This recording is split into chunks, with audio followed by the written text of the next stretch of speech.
క్రీస్తు వారి పేరట మీకు కృతజ్ఞతాస్తుతులు వందనాలు తెలియజేస్తున్నాను. మొదటి అధ్యాయము గత వారం దాకా మేము ధ్యానించడానికి మీరు కృపజూపించిన విధానాన్ని బట్టి మీకు స్తోత్రాలు. జనవరి మొదలుకుని గత వారం వరకు మొదటి అధ్యాయం ధ్యానంలో మీ సహాయాన్ని అందించినందుకు మీ స్తోత్రాలు చెల్లిస్తున్నాను. ఇప్పుడు ఆది కాండం 2వ అధ్యాయంలోనికి ధ్యానించడానికి వెళుతున్నాం. 2వ అధ్యాయంలో దాగి ఉన్నటువంటి సత్యాలను మేము తెలుసుకున్నట్టు కొరకు మా ప్రభువా మీ లేఖనాలలో మరుగైనటువంటి మహాజ్ఞాన సంగతులు మాకు నేర్పించుటకు పరిశుద్ధాత్మ దేవుని సహాయం కొరకు వేడుకుంటున్నాం. నాయనా, నిలబడిన మీ దాసునికి సంయోచితమైన జ్ఞానమును, పరిశుద్ధాత్మ దేవుని ప్రేరణను, మీ మాటలు చెప్పగలిగినటువంటి సామర్థ్యమును దయచేయండి. నాకు తోడుగా ఉండండి, నాలో ఉండి మీరే మాట్లాడండి. మా ప్రభువా, ఏ మాట కూడా అపార్థం చేయకున్నట్లు, నా సొంత జ్ఞానం ఉపయోగించుకున్నట్లు మీ పరిశుద్ధాత్మ దేవుని యొక్క సహాయ సహకారములతో 2వ అధ్యాయ ధ్యానంలో మా ప్రభువా మొదటి నుండి చివరి వరకు కూడా మీ కుమారుడైనటువంటి పరిశుద్ధాత్మ దేవుని యొక్క ఆత్మ సహాయంతో ఈ అధ్యాయంలో దాగినటువంటి సత్యాలను మాకు బయటపరచున్నాను.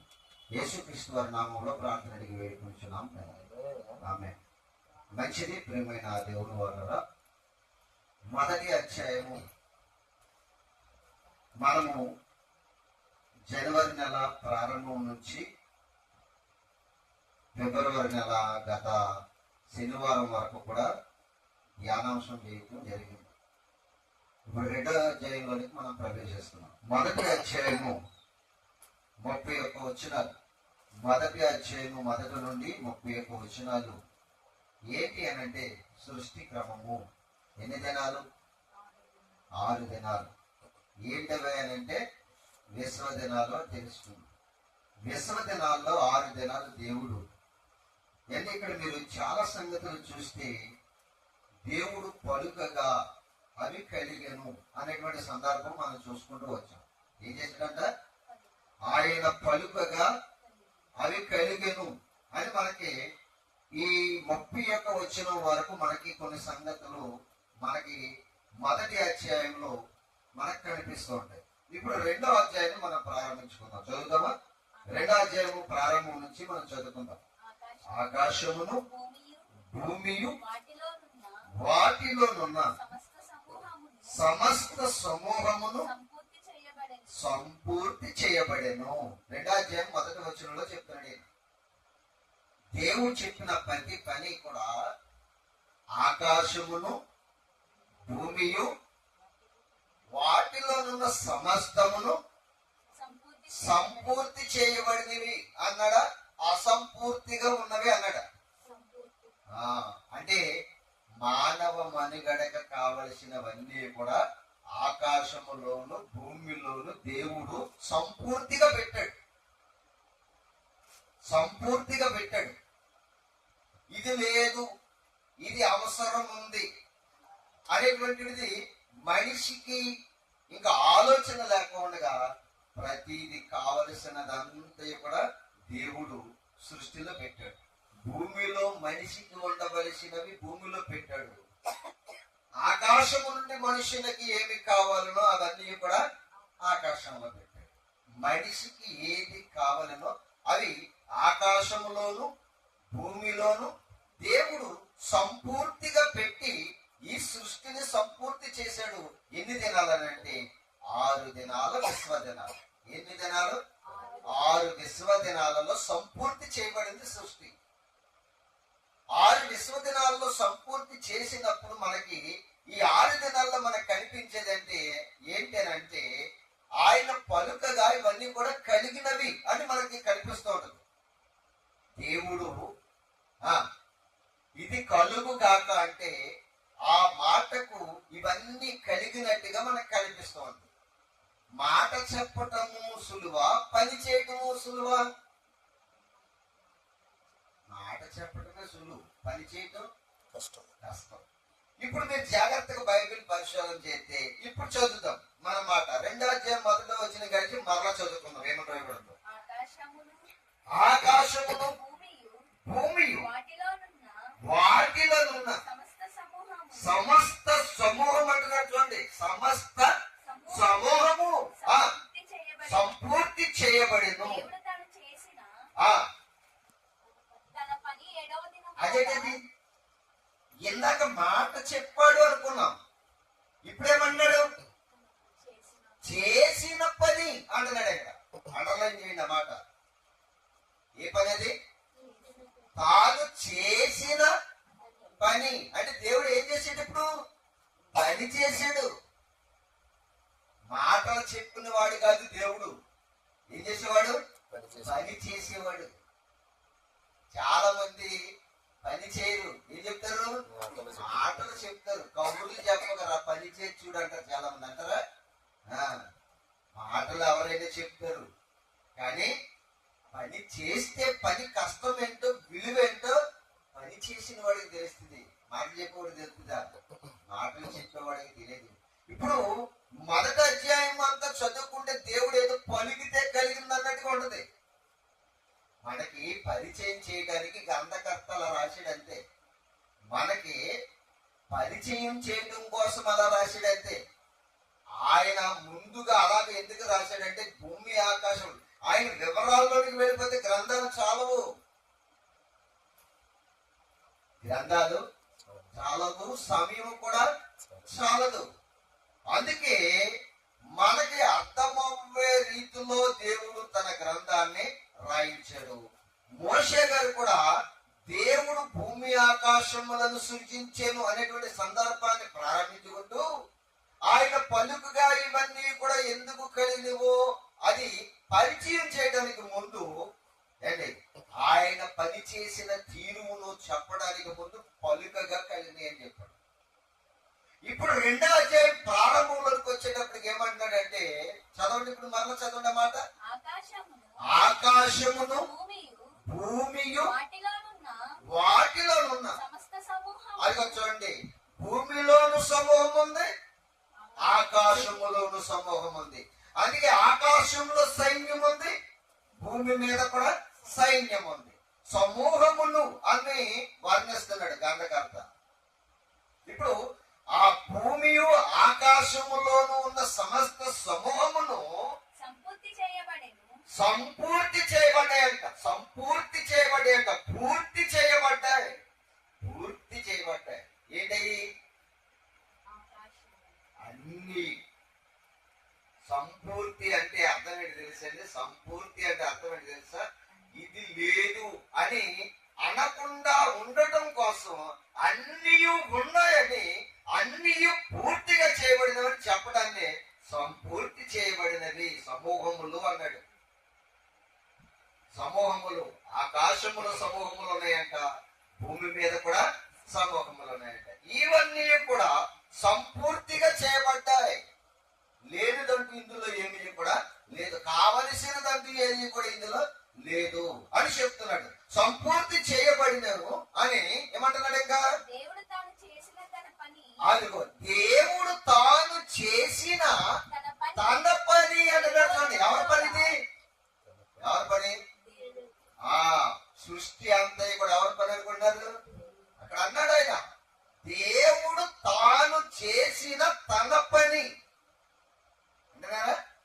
ఇది నా పని, నేను చేసిన పని. గ్రంథకర్త రాస్తున్నాడు మోషే గారు, దేవుడు తాను చేసిన తన పని అని రాస్తున్నాడు. ఎవరి గురించి? దేవుడు గురించి రాస్తున్నాడు గ్రంథకర్త.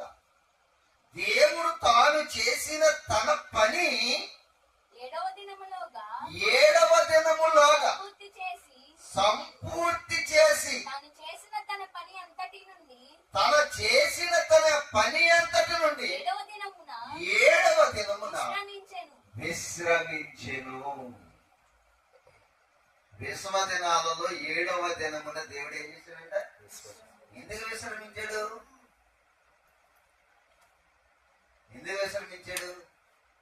మీకు ఒక మాట చెప్తాను, మీకు అర్థం అవ్వాలి కనుక. చాలా మంది డ్యూటీ చేస్తూ ఉంటారు. టీచర్లు కానివ్వండి, లేకపోతే రైల్వే ఎంప్లాయీస్ కానివ్వండి, బ్యాంక్ ఎంప్లాయీస్ కానివ్వండి, వాళ్ళందరూ కూడా 6 దినాలు పనిచేస్తారు. 7వ దినం ఏం కావాలి? ఎందుకని 6 దినాలు పని చేశారు కనుక, కష్టపడ్డారు కనుక 7వ దినం ఏం కావాలి? రెస్ట్. ఎక్కడి నుంచి వచ్చింది ఇది? వీళ్ళు 6 దినాలు పని చేసి 7వ దినాన లీవ్ అంటున్నారు కదా అండి. 6 days వర్క్ డేస్ అంటారు, 7 డే లీవ్ డే, హాలిడే అంటున్నారు. కారణం ఎక్కడి నుంచి వచ్చింది అనుకుంటారు? ఎక్కడి నుంచి వచ్చాడు? ఎవరు పెట్టారు? దేవుడు నియమించాడు. 6 దినాలు పని చేయాలి, 7వ దినమున విశ్రమించాలి. ఇప్పుడు దేవుడు పని చేశాడు, కష్టపడి అలసిపోయాడు. రెస్ట్ ఎవరికి కావాలి? అలసిపోయినాడుగా, లేకపోతే మాటలు చెప్పేవాడుగా? మాటలు చెప్పుకుంటూ తిరిగితే ఆయన ఎందుకు అలసిపోతాడు? మాట వల్ల ఇది కలుగు కాక ఆయనకి ఏమైనా అలుపు వచ్చేస్తుందా? అలుపు రాదు కదా. మరి ఎందుకు ఆయన విశ్రాంతిలోనికి వెళ్ళాడంటే ఆయన అలిసిపోయినంతగా పని చేశాడు. అర్థమవుతుంది మీకు? అర్థమవ్వాలి, బైబిల్ ఎలాగ అర్థమవ్వాలి. ఆయన 6 దినాలు కూడా ఆయన అలిసిపోయాడు. ఆలోచించటంలో కానివ్వండి, సృష్టిని నిర్మించటంలో కానివ్వండి, దాన్ని డిజైన్ చేయటంలో కానివ్వండి, ఆయన అలిసిపోయాడు. ఆయన ఆలోచనలోనూ అలిసిపోయాడు, దాన్ని డిజైన్ చేయటంలోనూ అలిసిపోయాడు, దీన్ని రూపుదిద్దడంలోనూ అలిసిపోయాడు. అలిసిపోయాడు కనుక 6 దినాలు అలిసిపోయిన ఆయనకి ఏం కావాల్సి వచ్చిందంటే రెస్ట్ కావాల్సి వచ్చింది. అందుకనే దేవుడు 7వ దినమున ఏం చేశాడంట? విశ్రమించెను. చూసారా? 7 దినాలు మనం చూస్తే ఎన్ని దినాలు ఉన్నాయి వారానికి? వారానికి ఎన్ని దినాలు వచ్చినాయి? 7 దినాలు వస్తాయి. 7 దినాలు ఎక్కడి నుంచి వచ్చినాయి? దేవుని నియమం. అది దేవుని నియమం. చాలా మంది అన్నారు సృష్టి దేవుడు ఎన్ని దినాలు చేశారు అన్నాడు. ఒక ఆయన 6 దినాలు చేశారు అన్నాడు. ఏ దినాలు ప్రారంభించాడు అన్నాడు. ఆదివారం ప్రారంభించాడు సృష్టి అన్నాడు. ఏ దినాన్ని ప్రారంభించాడంటే? ఎందుకు ఆదివారం ప్రారంభించాడంటే 7వ దినం విశ్రాంతి దినం కనుక, విశ్రమించిన దినం 7వ దినం విశ్రాంతి దినం కనుక దేవుడు ప్రారంభించింది సృష్టి ఎప్పుడంటే ఆదివారం ప్రారంభించాడు అన్నాడు. ఆ జ్ఞానం అక్కడ వరకు ఉందన్నమాట. ఈయన ఎప్పుడు ప్రారంభించాడు? అది విశ్వదినాల్లో ప్రారంభించాడు, ఆదివారం ప్రారంభించలేదు. ఎందుకంటే దీని కూడా ఎక్కడి నుంచి తీసుకొచ్చారంటే దేవుడు ఇశ్రాయేలుకి ఒక కట్టడి ఇచ్చాడు. మీరు 6 దినములు కష్టపడి 7వ దినము విశ్రాంతి దినము మీరు పరిశుద్ధముగా ఆచరించండి అని దేవుడు చెప్పాడు కనుక 6 దినాలు ఆయన కష్టపడ్డాడు. ఆరంభం ఎప్పుడంటే ఆదివారం ప్రారంభించాడు అన్న సృష్టి. కాదు మన దినాలు కాదు, దేవుడు సృష్టి చేసింది ఏ దినాలు? విశ్వ దినాల్లో ప్రారంభించాడు. ఒక దినంకి వచ్చి ఎన్ని సంవత్సరాలు అన్నాను? 1 కోట్ల సంవత్సరాలు. విశ్వదినం అంటే సామాన్యమైనది కాదు. దేవుడు కొన్ని కోట్ల సంవత్సరాలు కష్టపడితే దీని అంతటికి ఎంత అందం వచ్చింది. ఆలోచనలో అలసిపోయాడు, చెయ్యటంలో అలసిపోయాడు, రూపుదిద్దటంలో అలసిపోయాడు. ఆకాశానికి ఏ రంగు అయితే బాగుంటుందో ఆలోచించడంలో అలసిపోయాడు. సూర్యుడికి ఏ రంగు అయితే బాగుంటుందో ఆలోచించడంలో అలసిపోయాడు. మొక్కలకి ఏ రంగు అయితే బాగుంటుందో, ఏ రంగు పువ్వు అయితే బాగుంటుందో, ఈ ఫలాలకు ఏ రంగు అయితే బాగుంటుందో, ఏ ఫలము ఏ రంగులో ఉంటే మనిషి ఆకర్షించుకుని తిని అతను రుచిని స్వీకరించి ఆస్వాదించి నా గొప్పతనం తెలుసుకుంటాడో అని దేవుడు ప్రతి దానికి రంగు ఇవ్వటంలో ఆలోచించడంలో ఏమైపోయాడంట? అలిసిపోయాడు.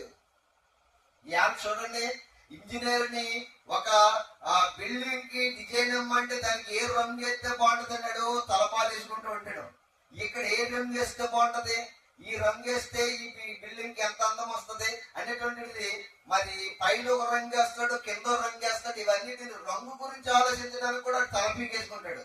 ఇన్ని రంగులు పెట్టిన దేవుడు ఎంత ఆలోచించుంటాడు. పుచ్చకాయ ఎర్రదనాన్ని చూసి పుచ్చకాయలు కొనుక్కున్నావు, ఆ రంగు ఎక్కడి నుంచి వచ్చింది? ఎక్కడి నుంచి వచ్చింది?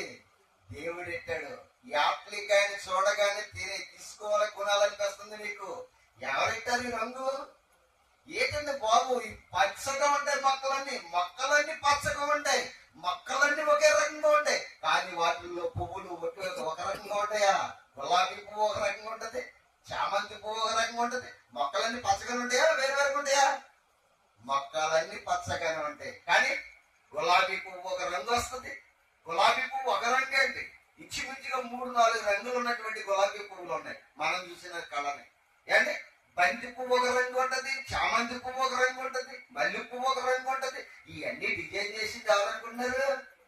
అలిసిపోయాడు. దేవుడు అంటే సామాన్యుడు అనుకున్నారా? అలిసిపోయాడు ఆయన. ఎందుకంటే నువ్వు మల్లె పువ్వును ఆ స్మెల్, ఏ స్మెల్ బాగుంటుంది మరి దానికి స్మెల్ కూడా పెట్టాలి. ఎవరంటారు?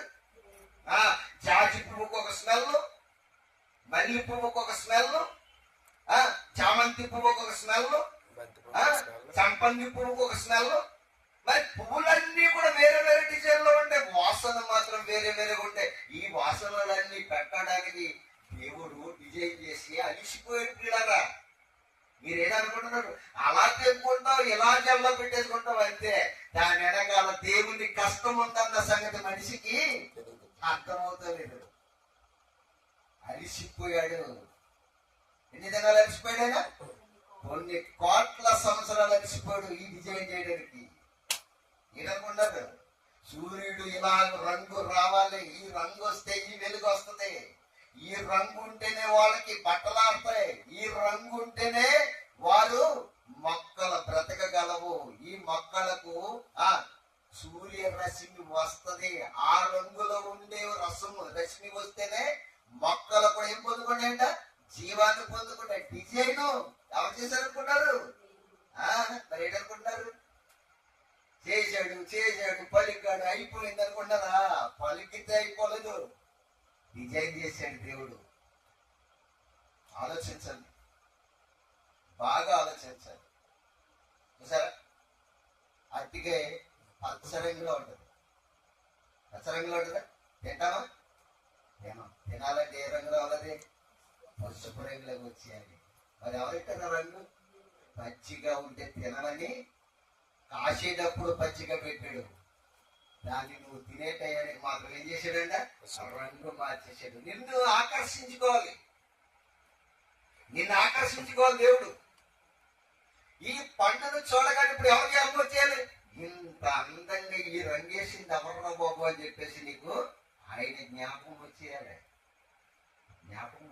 దేవుడు. బాగా ఆలోచించేయండి అండి. ప్రతి దాటిలోనూ దేవుని యొక్క ప్రణాళిక ఉంటుంది. ప్రతి దాటిలోనూ ఎవరి ప్రణాళిక ఉంటుంది? దేవుని కష్టం ఉంది. చూడండి, ఏడు శనక్కాయ గుళ్ళు ఉంటాయి చూసారా? 7 శనక్కాయలు పల్లీలు అంటారు. వాటిని ఏమంటారు? పల్లీలు అంటారు. ఈ పల్లీలు ఏంటి, గింజలు ఏం చేస్తారంటే తొక్కలన్నీ ఒలిచేసి గింజలన్నీ ఆరబెట్టేసి మరలా వాటిని ఏం చేస్తారంటే భూమిలో జల్లేస్తూ ఉంటారు. భూమిలో జల్లేస్తే గింజ మళ్ళీ ఏమవుతుంది? మరలా వేరుశనగకాయ తయారైపోతుంది. ఎక్కడ తయారవుతుంది?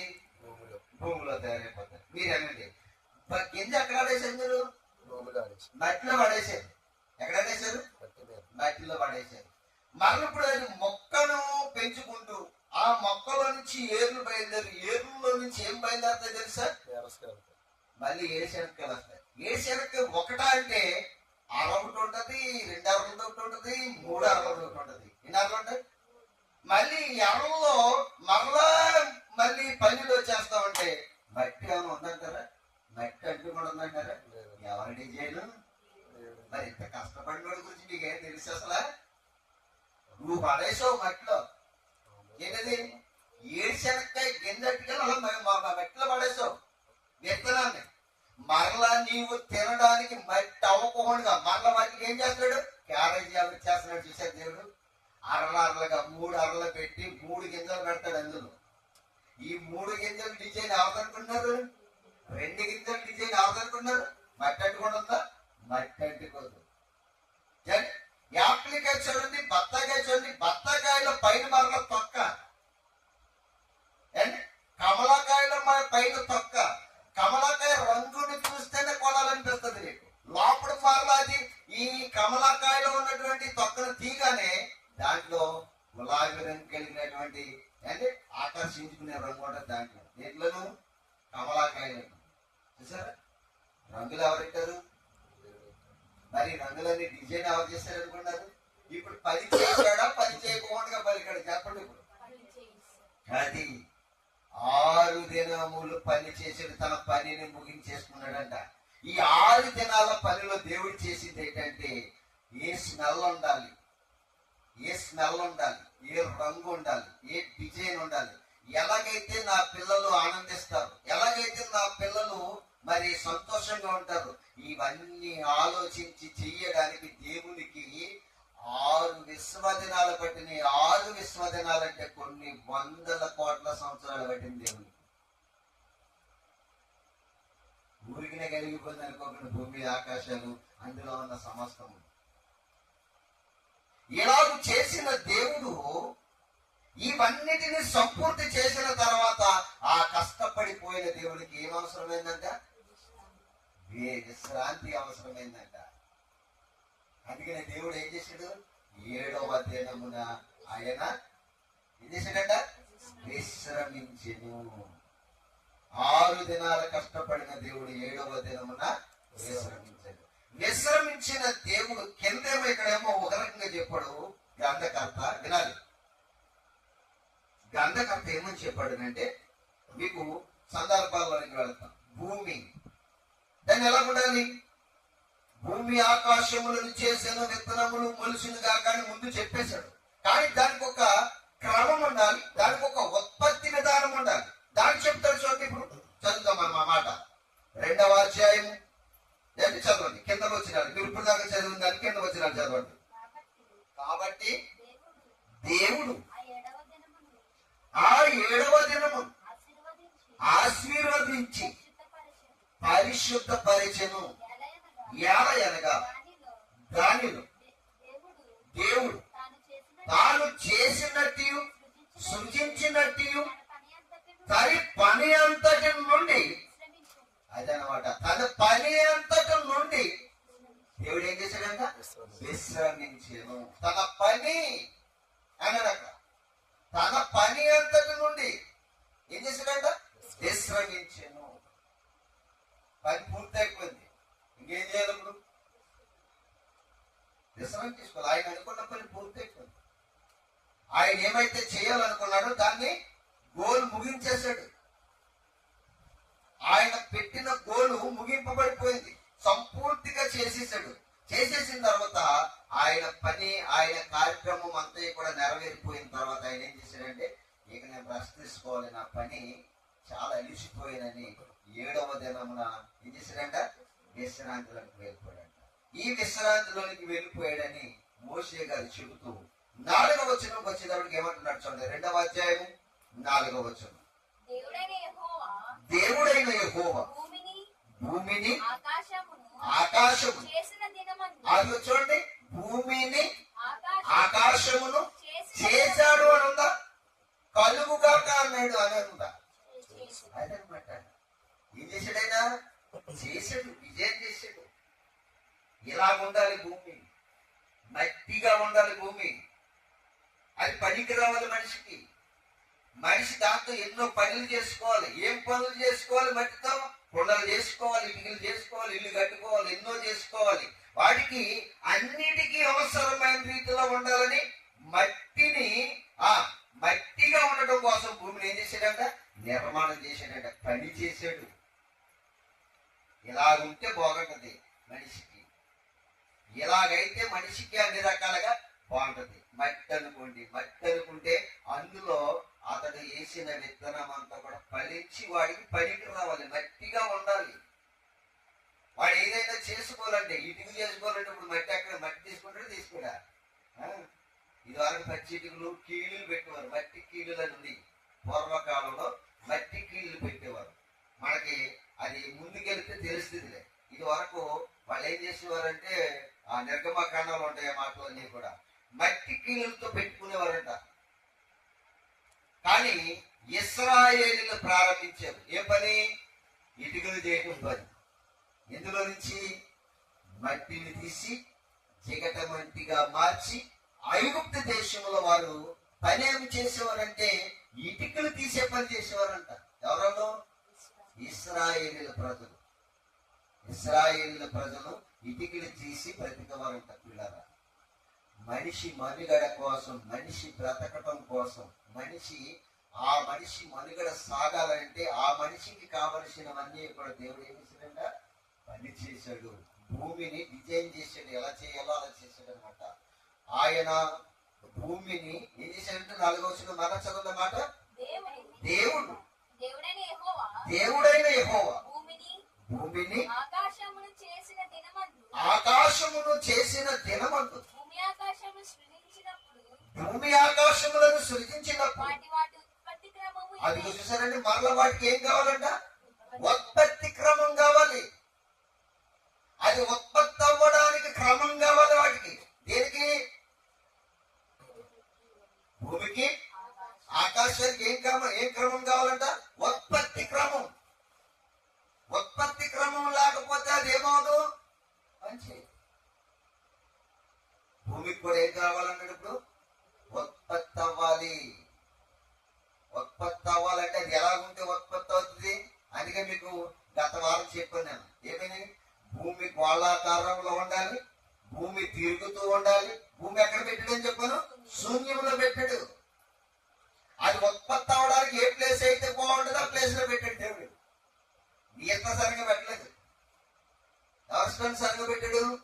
దేవుడు. భూమి ఎక్కడుందో ఆ ప్లేస్ లో పెట్టాడు. ఎక్కడుంటే ఉత్పత్తి అవుతుందో దాని దగ్గర పెట్టాడు. శూన్యములో వేలాడితే బాగుంటుంది అనుకున్నాడు, శూన్యములో వేలాడదీశాడు. ఇప్పుడు ఎక్కడ ఉంది అనుకున్నారు? భూమి శూన్యములో వేలాడుతుంది. టెలిస్కోప్ కనిపెట్టినటువంటి శాస్త్రవేత్త ఈ మధ్య కాలంలో తీశాడు. క్రీస్తు పూర్వమే ఇది మన గురించి దేవుడి గ్రంథంలో రాయబడి ఉంది. క్రీస్తు శకంలో చెప్పారండి. ఇది టెలిస్కోప్ అన్ని కూడా ఎప్పుడు కనిపెట్టారు? క్రీస్తు శకంలో కనిపెట్టారు. మరి బైబిల్ ఎప్పుడు చెప్పింది? క్రీస్తు పూర్వం చెప్పింది. ఆకాశంలో ఏమున్నావు ఏంటి? బ్లాక్ నక్షత్రాలనే కనిపెడుతున్నారు.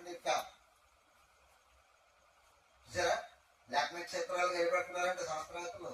ఆకాశంతో 12 మనిషికి దేవుడు ఎక్కడ ఉన్నామని చెప్పాడు? మనిషిని భూమి.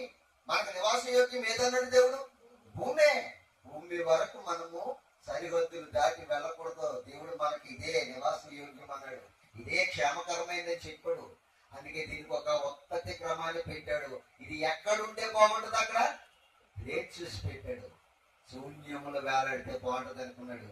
అందుకే శూన్యములో వేలాడదీశాడు. ఇది తిరుగుతూ ఉంటేనే మనిషికి మనుగడ సాగుతుంది అనుకున్నాడు. అందుకనే దీన్ని తిప్పుతూ ఉన్నాడు. ఎప్పటికీ దేవుడు ఏం చేస్తున్నాడు? దీన్ని తిప్పుతూనే ఉన్నాడు.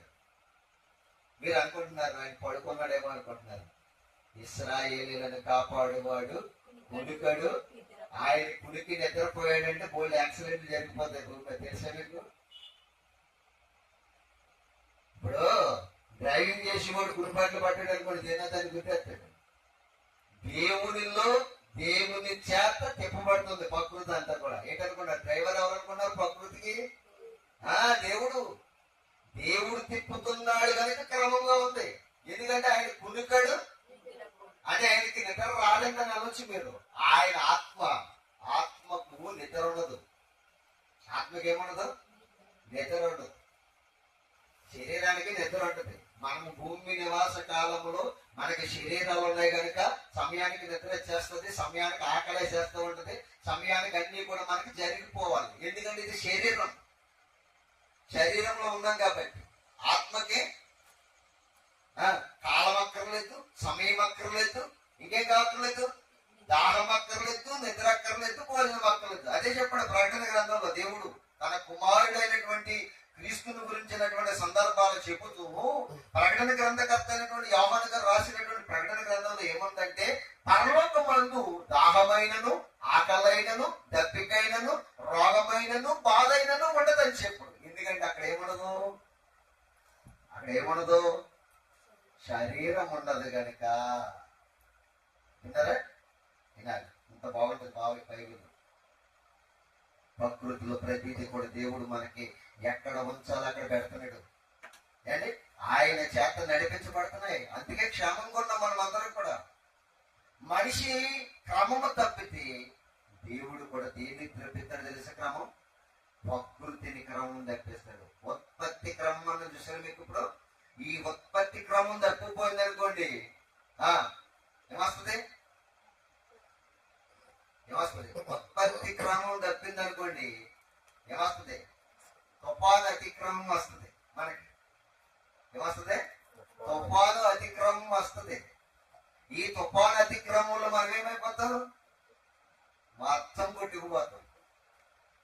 అదనమాట. మనం క్రమంగా ఉంటే ప్రకృతి కూడా ఎలా ఉంటుందంట? ఉత్పత్తి క్రమంలో ఉంటది. దేవుడు చెప్పినట్టుగా ఉత్పత్తి క్రమంలో ఉండాలంటే ప్రకృతి మనం క్రమంగా ఉండాలి. ఎందుకంటే ఇదంతా కూడా ఎవరి కోసం చేసేది దేవుడు? మన పాఠాంశం ఏంటి? సృష్టికి మూలము ఎవరు? మరి సృష్టికి మూలం ఎవరంటే సృష్టికి మూలం మనిషే. మనిషి కోసమే సృష్టి చేశాడు దేవుడు. మనిషిని చెయ్యాలన్న ఆలోచన వచ్చినప్పుడే దేవుడు ఏం చేశాడంట? మనిషికి కావలసినవన్నీ కూడా ఈ సృష్టిలో ఉండాలని ఈ సృష్టిని చేయటం మొదలు పెట్టాడు. ఈ మనిషికి అన్ని కూడా బాగుండాలి, మంచిగా ఉండాలి అని చెప్పి ఆలోచించి మనిషికి కావలసిందంతా కూడా సృష్టిగా చేశాడు దేవుడు. ఇప్పుడు ఈ ఉత్పత్తి క్రమం పెట్టిన దేవుడు అక్కడేమో ఏమన్నాడు? ఊహించానా? చెప్పండి. ఒక 5 నిమిషాలు చెప్పి నేను ముగించేస్తాను. జాగ్రత్తగా చదవండి. ఆ 4వ వచనం మళ్ళా చదవండి. ఏమని రాయబడి ఉందో? దేవుడైన యెహోవా భూమిని ఆకాశమును చేసిన దినమందు భూమి ఆకాశములను సృజించినప్పుడు వాటి ఉత్పత్తి క్రమం ఇదే. అది వరకు పొలమందలి ఏ పొదయు భూమి మీద ఉండలేదు. పొలమందలి ఏ చెట్టును మొలవలేదు. ఏలయనగా దేవుడైన యెహోవా భూమి మీద వాన కురిపించలేదు. మీకేమైనా అర్థమైందా మాట? ఏమన్నా అర్థమైందా మాట? మీకేం అర్థం కాలేదు. చదువుకుంటూ వెళ్ళిపోతారు. అక్కడికి అర్థం కాదు. అలాగా చదువుకుంటూ వెళ్ళిపోతారు. దేవుడు ఏమన్నాడు? ముందు పాయింట్ అవుట్ చేయండి. ప్రశ్న చేసుకోండి జాగ్రత్తగా. భూమిలో విత్తనములిచ్చి చెట్టు మొలిపించి గాక అన్నాడా? ఉందా ప్రశ్నలను? మరి ఎక్కడేంటి? ఏ పొదా లేదు, ఏ చెట్టు లేదు అంటే ప్రశ్నించారా? అండర్లైన్ చేసుకున్నారు కదా మాట. ట్రాక్ చేయాలి ప్రతి బైబిల్లో. ముందేమో దేవుడు ఏమన్నాడు అక్కడ? భూమి విత్తనములిచ్చి చెట్లను, వృక్షం ఇచ్చి ఫలములను మొలిపించి గాక అన్నాడు. మనము 4వ దినంలో చూస్తే, మొదటి అధ్యాయంలో విశ్వ దినాల్లో 4వ దినం చూస్తే భూమి విత్తనములిచ్చి చెట్టులను మొలిపించు గాక అన్నాడా లేదా అని అన్నాడు.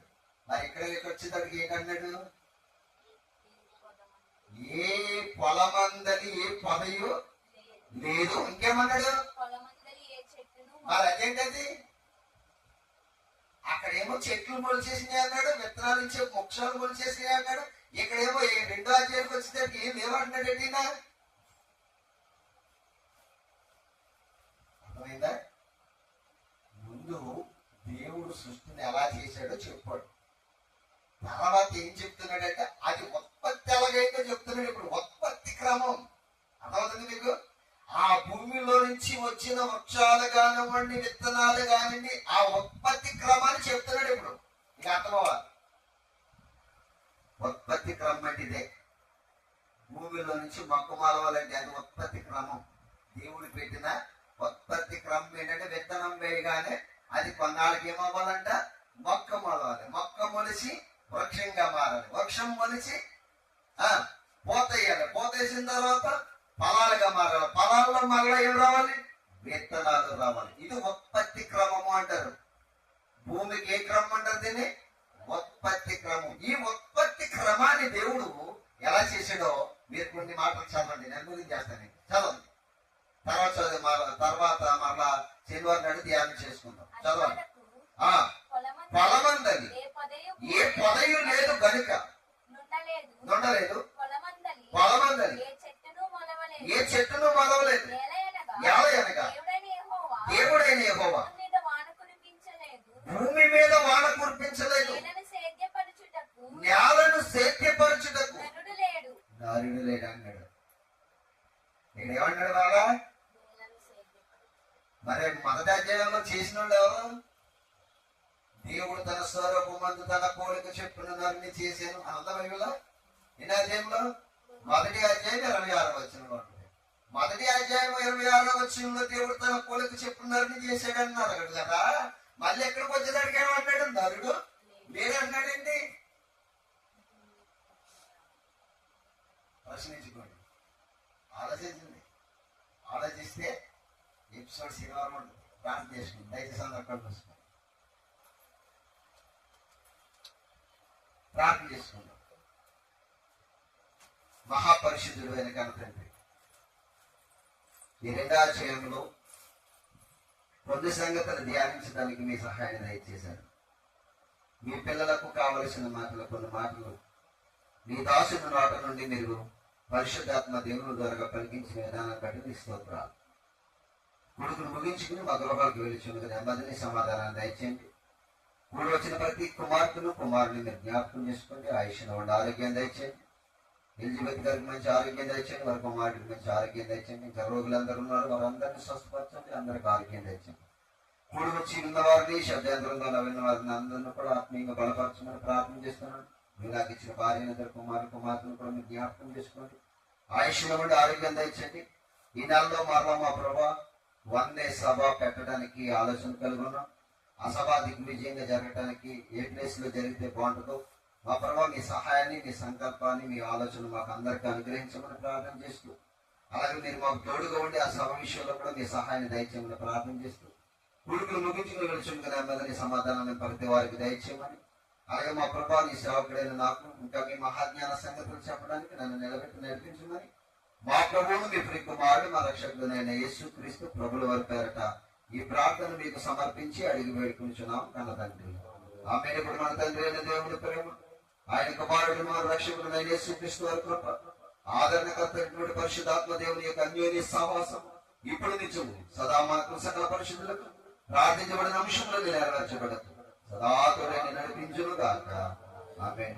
అందరికీ హృదయపూర్వక ఆలపించాలి.